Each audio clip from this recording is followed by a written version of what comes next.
What's up, everybody? This is BakaBites. I'm Frankfurter. That's Magically Average. Today, we are going to be talking about 2023's top selling manga. We've got a couple topics there in which we will discuss about the top selling series and then the top selling volumes. And then after that, we'll discuss the favorite volumes or favorite series that we've been reading this year.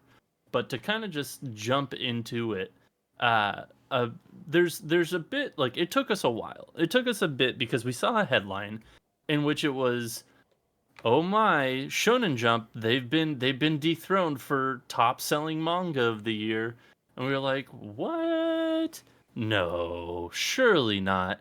And it was very difficult to trace the source because the source was Oricon, and Oricon is a Japanese website, and it's very hard to kind of maneuver for me not knowing where I need to go in order to get rankings for the year rather than just weekly rankings, because it's very easy to find the weekly rankings with translations, hmm but for the yearly it was like, what the hell.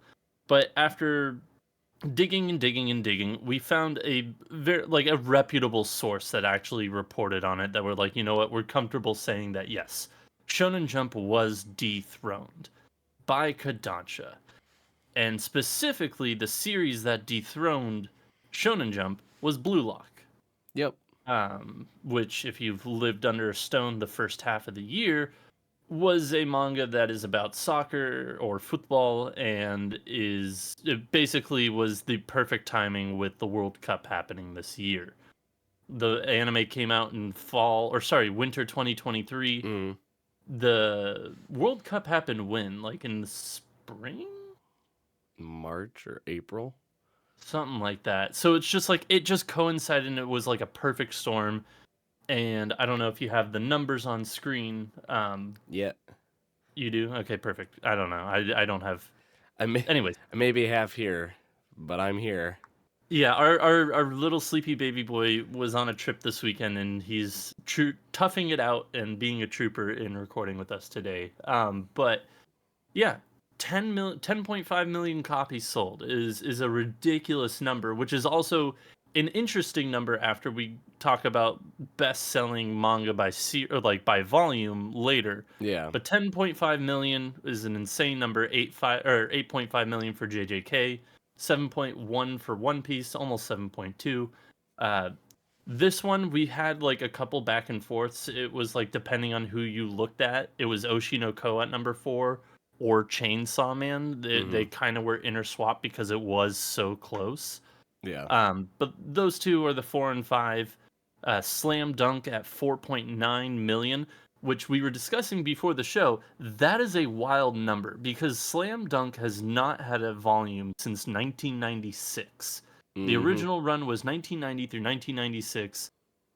And the only reason it reached 4.9 million, nearly 5 million, is because it had a movie that came out early this year. Yep. So it's like a movie did this. That's an insane. Like, I know Slam Dunk is a huge series, but a movie, helped carry this series into the top 10. I don't know what last year's top 10 numbers were, but I don't know if Slam Dunk was in there or not.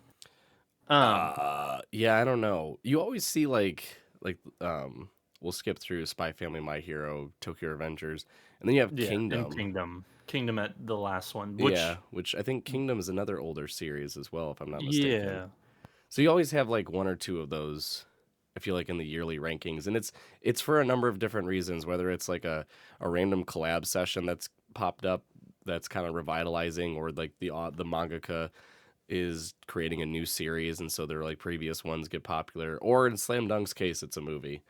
yeah. Um, Well, Kingdom is still going, by the way. It started in 2006, and it's still going. And it yeah, has but it's 70 volumes out. yeah, yeah, and I mean I guess it's on par with One Piece in terms of like the longevity of it too. So Yeah. it's just that's not one series we normally see here in the United States. But the one thing I wanted to mention too, because these statistics can get a little weird at times, is that Right. this list is sold copies.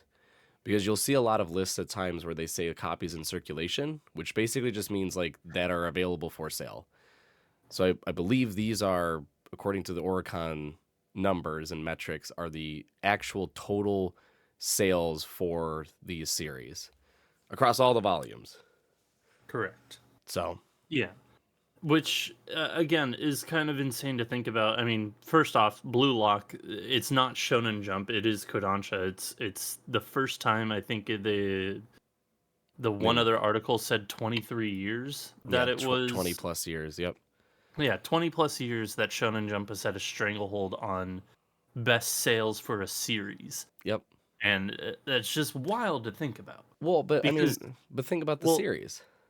yeah. I mean, it was a perfect storm, but like thinking of Shonen Jump having like the 20 plus years longevity and then also coming to kind of terms and realization that JJK, which is number 2, One Piece, which is number 3, and then My Hero, which is number 8, all 3 of those series are starting to wrap up. Like, I know we still have like a year or two for One Piece, but that story's coming to a conclusion sooner rather than, Hmm. later, where it was just unknown when it was going to end. So then you have series like Blue Lock that come in at the 10.5 million sold, and Oshinoko and Chainsaw after. Like, what series, like, are we ever really going to see numbers that are this big once these kind of giant series are over? Like, Oh, in my opinion, I feel like there hasn't really been a new, well, okay, with a grain of salt, I feel like there's maybe one or two that can do these numbers, but they just haven't. They're not on this list. so here's my thoughts on it, and I'm gonna skip to another article I wanted to talk about.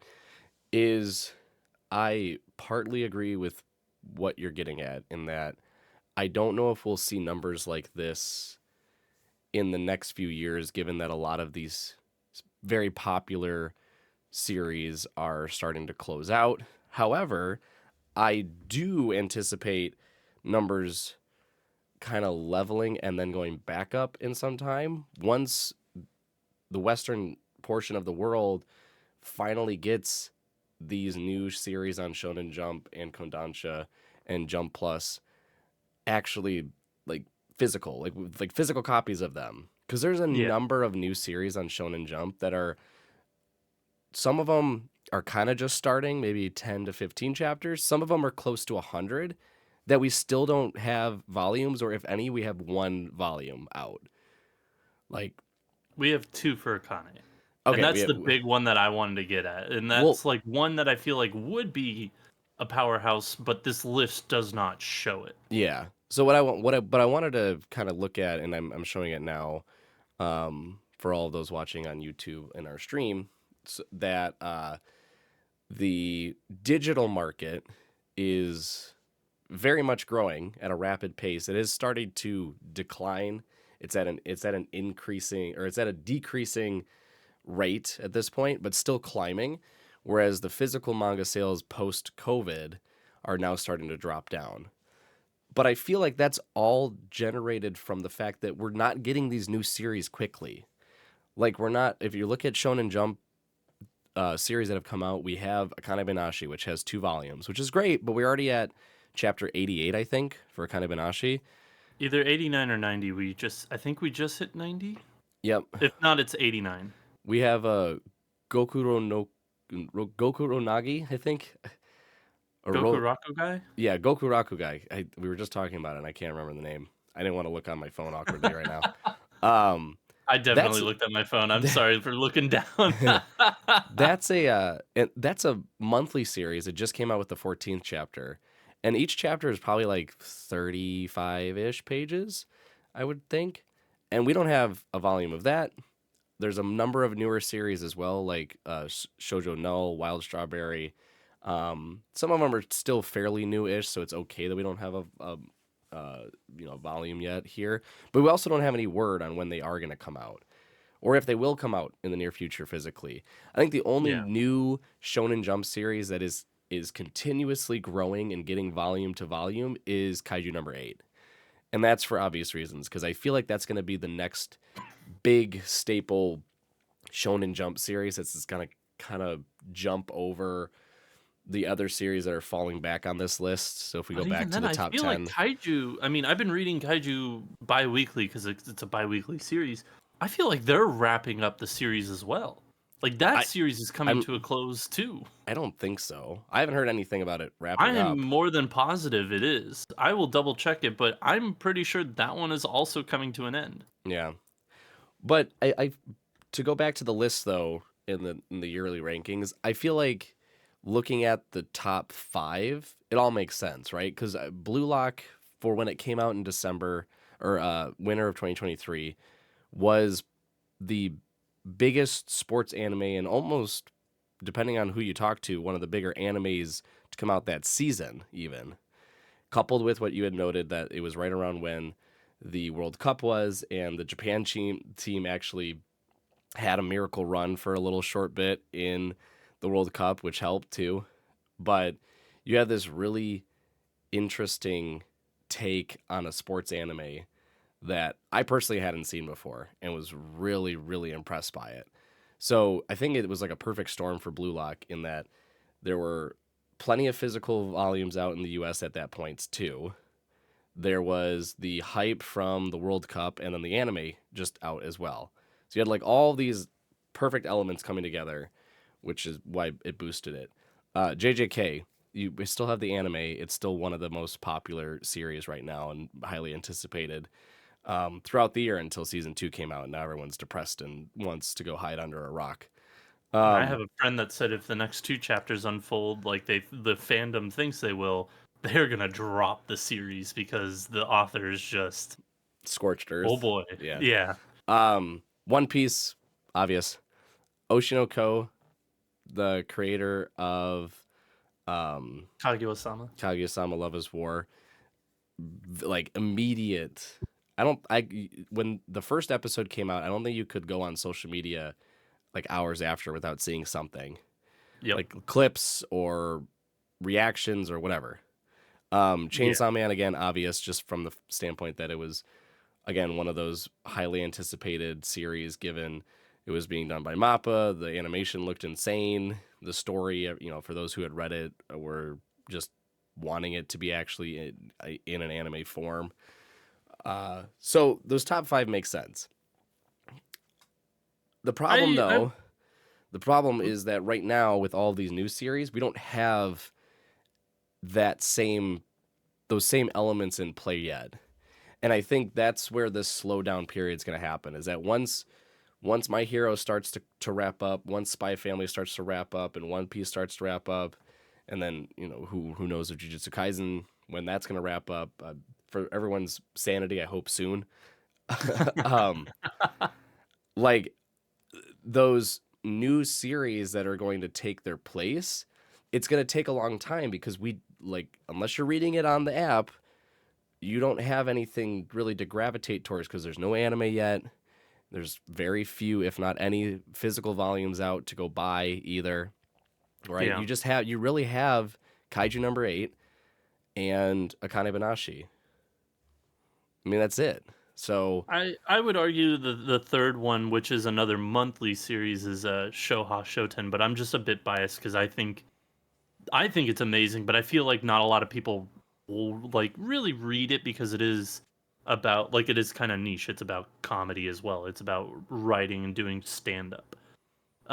But to me, that one is one of my favorites as well. But it's another monthly series. We have the first 3 volumes. Yeah, we have the first 3 volumes. But I think the one series that we haven't touched upon that I feel could take these numbers over in the near future, especially next year with the anime coming out, is Dandadan. Because Dandadan is a hilarious and just underrated IP currently. Because the only way you can read it is on Manga Plus or if you're reading it on Manga Dex or whatnot. And it is kind of just under the radar. It doesn't it looks unassuming. Nobody really talks about it. But for the people who have read it, they know it's great. They know it's phenomenal. It's funny. It's got the action, everything that you would want in a shonen series, and it's coming. It's one of those Oshinoko type situations that I don't think people are gonna quite be prepared for it once it does come out yeah, because for those who have read it know and know exactly what to expect and are looking for the faces of people being like, what in the ever living fuck? What is this about? What is going on? Because it is so absurd. It is so zany. But it is great and it's well written. I So I agree from the Western audience, but I think that the next like big series that's going to have the same this might be really bold to say, but whatever. Um have the same immediate like dropping boss.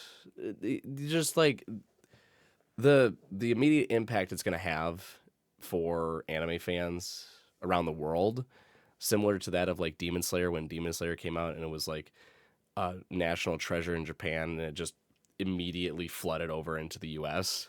Yeah. I think that next series is going to be, and I had to bring up my phone so I pronounced it right, Kagurabachi, because I think Mm. chapter 1 released and they already had like they're like we have a game out and I think an anime confirmed for some time. It's gonna get an anime.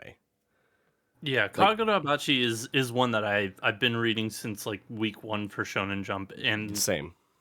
it is great. And if what I really like, sorry, just a side tangent, Hmm. the Manga Plus app, one thing that I really do like with their newest update is that they actually show you how many people have read that chapter that has just come out. Granted, it takes some time for it to update, but weekly you have nearly 500,000 people reading One Piece. You have 3.8 or 383K people reading Jujutsu Kaisen, 275,000 reading My Hero Academia. And then you have like other series that are big but not huge, so like Sakamoto Days, which is another big series that's getting an anime. 96,000 Undead Unluck, which has an anime this season. Nearly 50,000. But within like you'll know within like the first 10 chapters if something's going to stay because of its views. But Kagurabachi is at like 109,000 every year. It's over the 100K mark every single week. Yep. And And then there's you only have 11 other chapters. yeah, and you have other new series like the new, I mean, granted it's golf, but the new golf series is 24,000. There's a MMA series that's got 24 chapters. That's at 22,000. Like you have some of these other series which you thought would do well, like News Exorcist I thought was going to be a huge series. That's at 16,000. So I do think you are correct in that Kagurabachi is going to be huge. Yeah. It's only time will tell for that. Yep. But yeah, no, I think that it is interesting that, again, it was a perfect storm that Blue Lock was the one to dethrone Shonen Jump, for the fact that Blue Lock is on Kodansha. I just, I don't think you're going to get another perfect storm like that until after One Piece is over and it be the next year. Because, as soon Yeah. as One Piece is over, everybody's going to go clamor to get that volume, that last volume. But yeah, it'll be interesting to see. The other thing that we wanted to discuss before we go into like our top series that we've been reading this year is the top selling manga by volume. And this is only in Japan. This is not the United States. This is not any other territory. It's just Japan, which is because of this list made me kind of question the sources of Blue Lock being the number one spot for series overall. But the top selling manga by volume in Japan, number one, you have One Piece volume 105 at nearly 2 million. It was 1.9 million. And then you had Jujutsu Kaisen volume 21 at 1.7 million, One Piece 106 at 169 million, or 1,069,000, sorry. Jujutsu Kaisen 2, 1.6 mil, 22. JJK 23, 1.4, and then just from down the list, those are the top 5, but down the list you have Spy Family, One Piece, Jujutsu Kaisen, Spy Family, Tokyo Revengers, My Hero Academia, Chainsaw Man, My Hero Academia, Kingdom, which takes the next 3 spots for volume 67, 8, and 9. Like they have a stranglehold on their audience. They're like, Yeah. cool, we have 600,000 fans that will buy each volume. But then at number 17 is when you get the first volume of Blue Lock. For Blue Lock number 22, you have 591,000. Yeah. And that's what gave me pause as to why is Blue Lock the number one series of the year, selling series of the year. If the first book on the top, list of selling manga by volume isn't until 17. And it's not like they have a ton in the top 13. Or sorry, top 30. They have the number 17 spot, the number 20 spot, and then the number 28 spot. Those are the only 3 books for Blue Lock in the top 30. I mean, So is and the same goes for Oshinoko as well. I mean, Oshinoko 10 comes out at 21, 11's 23, and and 12 12 is is at 29. 29. So, yeah, I mean, little suspect on the global sales for these, given that Yeah. 105 for One Piece is at 1.9. But I believe is that the volume with Gear 5? Is that why? 105? Yeah, I believe it is. Okay, that could be the reason why too. But yeah, it,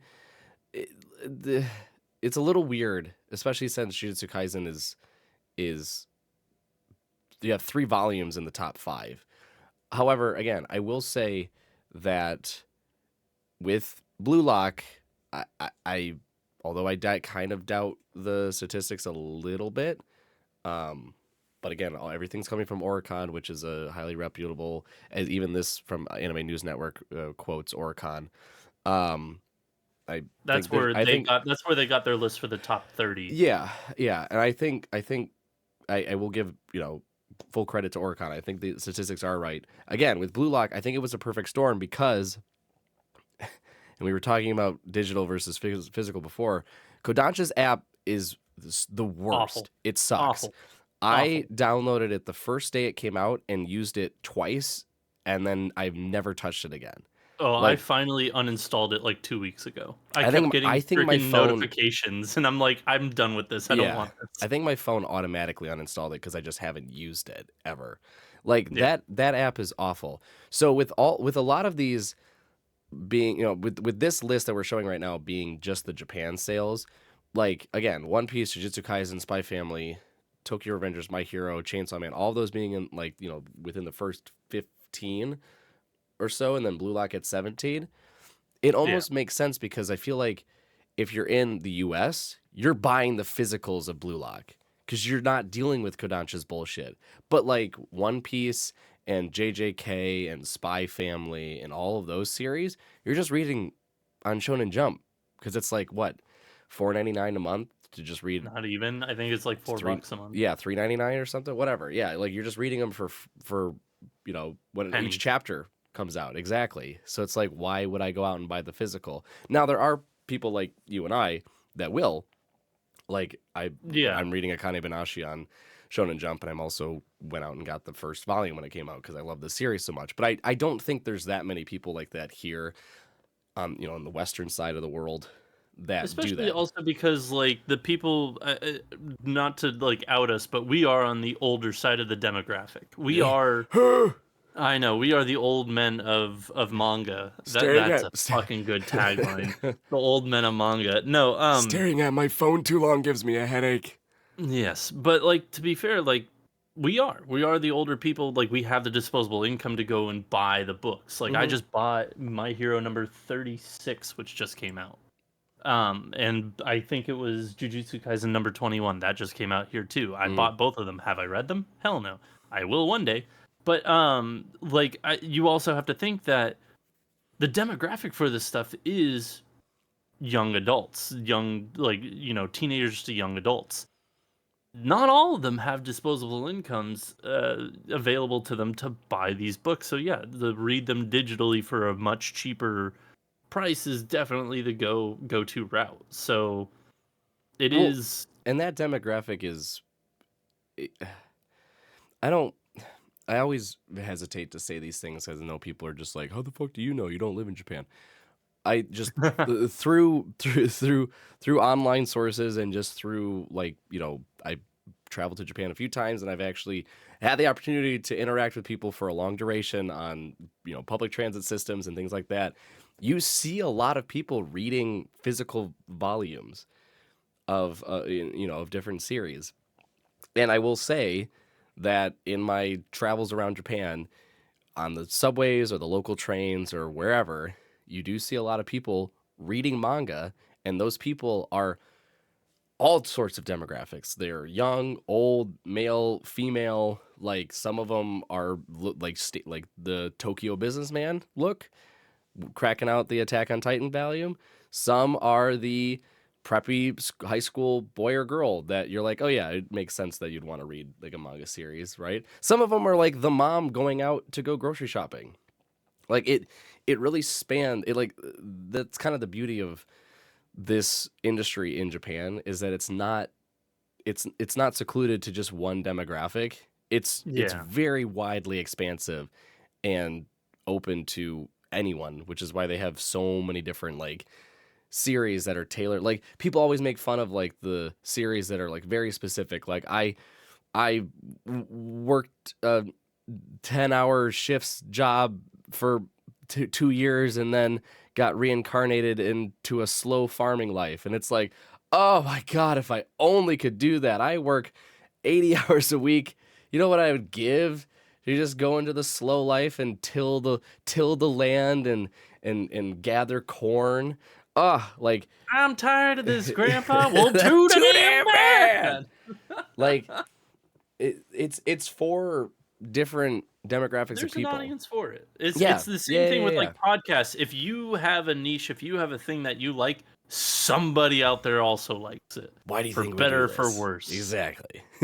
But like, But yeah, I it'll be interesting though. Like, I mean, I feel like we do take a little bit of information and knowledge and inspiration is the second word I was trying to look for. From the guys at Trash Taste, and Joey, the anime man from Trash Taste, actually 2 days ago put out a survey trying to do the biggest anime survey conducted for a future video. So it is going to span like where are you from, what's your age demographic, and what's your preferred liking for shows, etc. So like mhm. it is kind of, it'll be interesting to see some of those demographic numbers of like, at least for YouTubers, because like again, YouTube is also kind of a very niche thing, so it's like to find him is also niche, so it's like you have to have knowledge of it and then you have to have knowledge of anime as well. So Yeah. it'll be interesting to see how that pops out, but it would be interesting if somebody who, for the broader spectrum of just like enjoying this, could do a survey of just like, okay, who is actually reading and watching all this? Yeah. Is it just kids? Is it young adults? Or is it the old men of manga like ourselves? Yeah. I That mean, should have been that. Well, that's a fucking. I love that. That's sorry. I old toot man my of own manga. horn there. Um that well, so I mean, I love learning more about the audiences for just like anime and manga in general. And to get more specific, it'd be nice to know, like, for different genres of anime and manga, like who's the target audience. But again, the beauty of it in Japan is it's like there's really no specific audience for anything. Like, yeah, sure, you're making a niche like IP maybe with your series, but like you're not exclusively targeting one. Like you're not exclusively targeting like, oh, I'm going for like high school girls, or I'm going for like the working class men or whomever. It's really just open to whoever's interested in it. Whereas I feel like here anime and manga have like a stereotype to them, which is why the people who gravitate towards certain series are like always stereotyped to that. Yeah, Like me as the degen slice of life etchy person. as you're wearing Like a Wonder Egg priority sweatshirt. which doesn't fit either of those. No, not at Um all. yeah. That was a jest at myself too. But it's such a different it, there's a different approach and perspective towards anime and manga in the Western side than there is in Japan. That it's like it's a lot harder to really get a good picture of who's reading it and who's watching series, because it's you know you feel like you're being stereotyped into that, but Yeah. just it's it's a good message to be like, hey, read whatever you want, watch whatever you want. Don't feel like you're getting pressured because there's some 60-year-old man out in Japan that has watched every single episode of some magical girl show about 3 times over. So if they can do it, so can you. Fair enough. And to round out this conversation, let's talk about what our favorite reads have been this year. I know that we normally, like, if we do something like this, we would also talk about our favorite anime of the year, which I think both you and I are on the same page as to what the favorite anime of the year is, potentially. Yeah, You're giving me a blank. probably. Yeah. But we're gonna save that for a later week this month because we will be talking about just the anime awards and whatnot like that. Well, the anime And awards don't amongst come out other until things. next year, Well, no, right? we're gonna do our own anime. Oh. Oh. But yes, so we'll talk about that later. But for the topic of manga and best-selling and favorites, etc., what is your favorite series that you've been reading this year? It doesn't have to be brand new. It doesn't have to be Goku Rakugai or the Green Greens, which just came out. But what's your favorite series that you've been reading? Never heard of that one. And not many have. It's so hard because like I have so many physical volumes of stuff, and I have read physical volumes of manga. You have? It's shocking, I know, That's shocking. but like my brain just keeps going to all the ones I've been reading digitally to be like, those are the ones that you like the most. Yeah, Like that's Hokkaido fine. Gals are super adorable. Which It's was a great read. fantastic. I love it. I can't remember if I started it this year or started it last year. I'm pretty sure I started it last year. I'm pretty sure you did because our old format started or our new format started early this year, Mhm. and in our old format, I believe you had it as a recommendation for the week. Probably. But I think recent ones, like I've talked about this site before, but like Manga Decks, if you're looking for series that aren't translated yet or out physically, looking at you, JoJo's, go to Manga Decks because they have a lot of good stuff that's coming out. If you That's read a where lot of manga, that's you probably where have. Frank and I read Telework, the Telework one, which was I actually excellent. never read that. I think I read the first chapter, if that. I don't even think I read the first chapter. Oh, well, that's a good I series. know. I do need to read it. It's very Funny short. enough, Yeah. Funny enough, there's another series I think that we were both recommended that I actually just bought volume 1 of, and that's the wedding 365 days until the wedding. I'll take But your word anyways, for it. I'll take your word for anyways, it. what was your favorites or favorites? I really liked. I read a lot of like Yaru and Gal ones on there. Again, shocker, I know. Sherry's Love is 8 meters tall was really good. I like that series. I think it's cute. I think it's an interesting take on. I don't even want to call it magical girl. She one day grew to 8 meters tall. Neat. Yeah, fun stuff. That one's a fun one. I think physically though, the one that I had been reading the most this year was and having the most fun with, and I know I talked about it before, but I love uh women. What is it? I always forget the stupid name. It's Women Don't Play Fighting Games, I think, or Proper Girls Don't Play Fighting Games. That series makes me laugh so hard, and I pray day and night. Young ladies don't play fighting games. There it is. Young ladies don't play fighting games. Because I was like, it's something proper because they go to like a very proper female school. That series is so much fun. And I want it's one of the few series that I would go to lengths to get an anime for. Like if they were like, you have the opportunity to go out to Japan and vouch for one series to get an anime, and you have to put on a 30-minute presentation for all these board execs. BT dubs, you have to learn Japanese before you do that. I would do that. I would hibernate I'd lock myself in my room for 3 months. I I would learn Japanese. I would go through hell and back to get this series animated because it is so much fun. And it's one of those ones where you want to see it animated because on paper it does what it can, but you just know in animation it could just do it so much more justice. Like you Yeah. get that feeling of like I get what you're trying to portray, manga like author, illustrator, mangaka, but if only you could do it in an animated form, then your true vision will really come out. Like that's one of the series that I feel like deserves an anime so much, and Fair enough. it's such a fun read. Yeah, the first 5 volumes are out physically in the US, and then volume 6 comes out in March of next year. So, in 6 being the final volume. Yeah.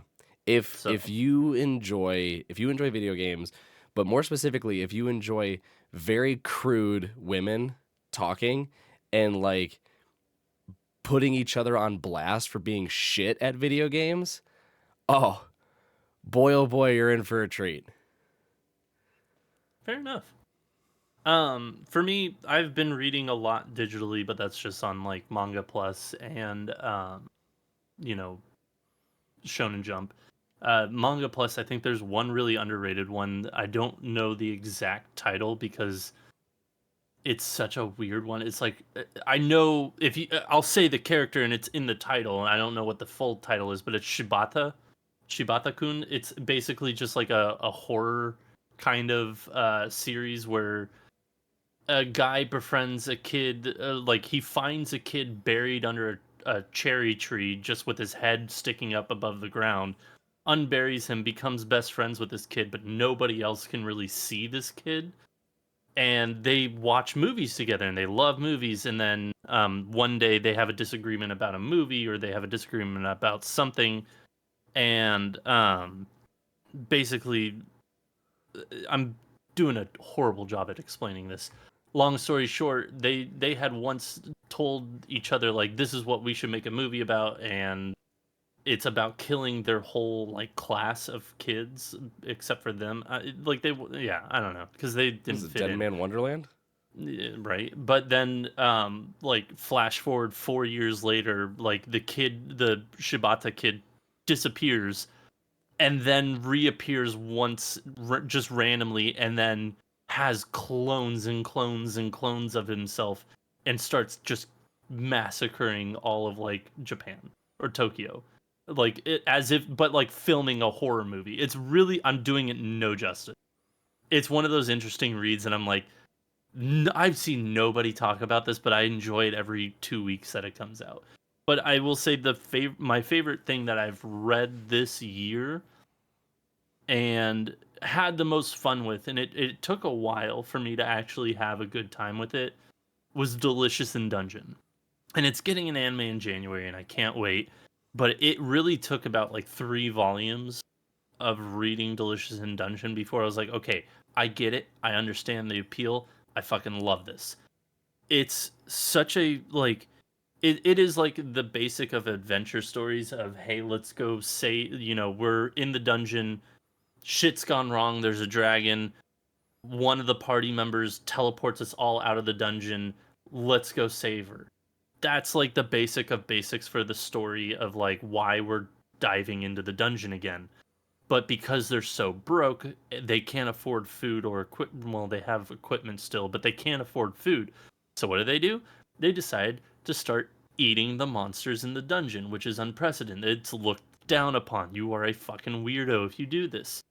But they find out that these kind of creatures, depending on what they eat, are really delicious if prepared correctly, and they make like a cookbook essentially out of this whole thing. Like the one guy, the main knight guy, whatever, is just obsessed with monsters. So he has a notebook like detailing this is how you should prepare it, etc., etc.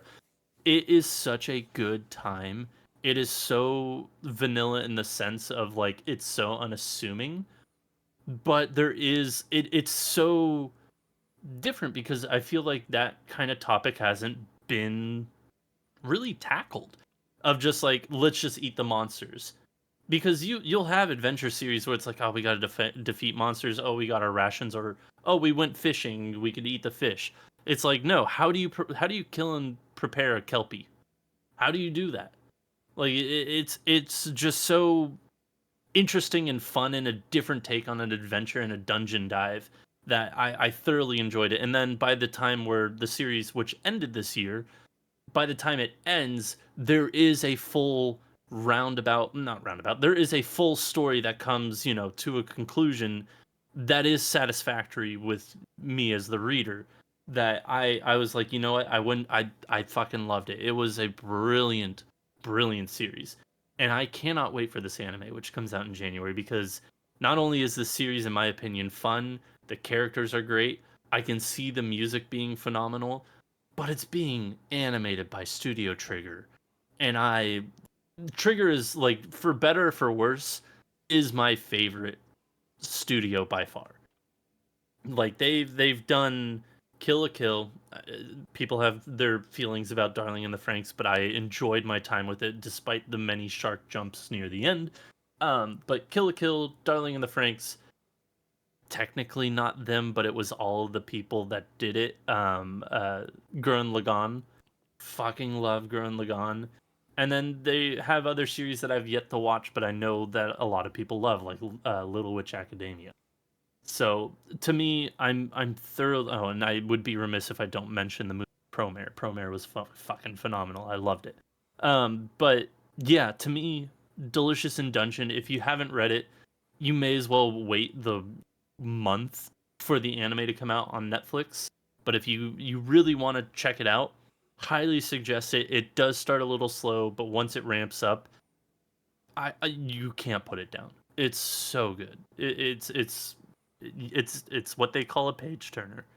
So, yeah, that's my opinion. You got anything else to say? No? Uh, Okay. no. All I right. just I have that article up and I keep looking over and I just see the fucking Ohego face of the girl The from gushing over gushing magical for girls, magical girls. which I Yeah. could have actually put as my favorite too, but I feel like I mean I'm gonna watch it. I love reading it. It's Yeah. it could be a little bit polarizing, I think, with people, just a little bit. But Just a wee bit. I think I'll say one more thing before we head off, but I think we are, as Western audiences, in a like golden period of manga and anime where after the well, I guess during and the results of the COVID pandemic, with the kind of revitalization of manga and anime consumption in the United States, we're getting all these new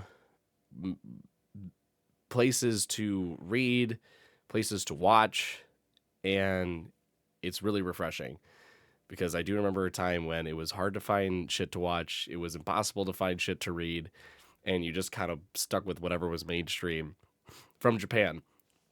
And now we have so Yeah. many options where it feels like, I can go off on Manga Dex any day, search up something random if I'm like, you know what, I'm feeling in the mood for an isekai, or I really want a nice, wholesome slice of life, or I just go, hey, I just want some etchy bullshit. I can go to Manga Dex and I can look it up, or I can search through the archives of Shonen Jump or Jump Plus, or God forbid Kodansha, and I can find stuff. Nope. Yeah, that's why I said God Never forbid. again. Um, and it's great. It's wonderful. And I feel like people need to, I shouldn't say need to, but I think people should appreciate that more because I think everyone took it for granted during COVID when people started to like get back into it, and now it's people are Everywhere. starting to peter off here and there.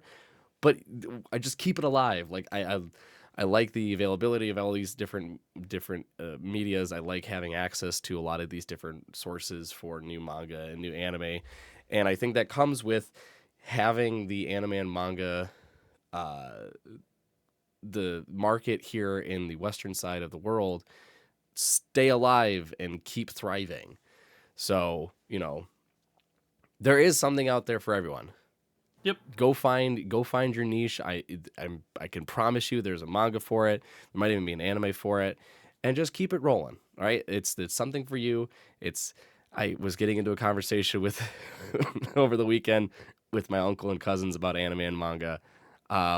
It's not for kids. It's for everyone. Okay, trust us when we say that. We've been watching it since we were kids. We're still adults. We're old manga men now, and we're here to tell you that We need to lock down that handle there's because such God, that's such a good fucking handle. TM, old manga men, copyright, trademark, whatever you want to call it. Yeah. There's something out there for you. Go find it. Yes, and thank you for finding us and listening to us this week. We greatly appreciate it. We've got a few big things in store for the rest of this month, so do stay tuned for our regular shows. But we do have some short form content on the Tiki Taks and the YouTube shorts, so you can find us there as well. But until next time, Spark Triumph. We'll see you then.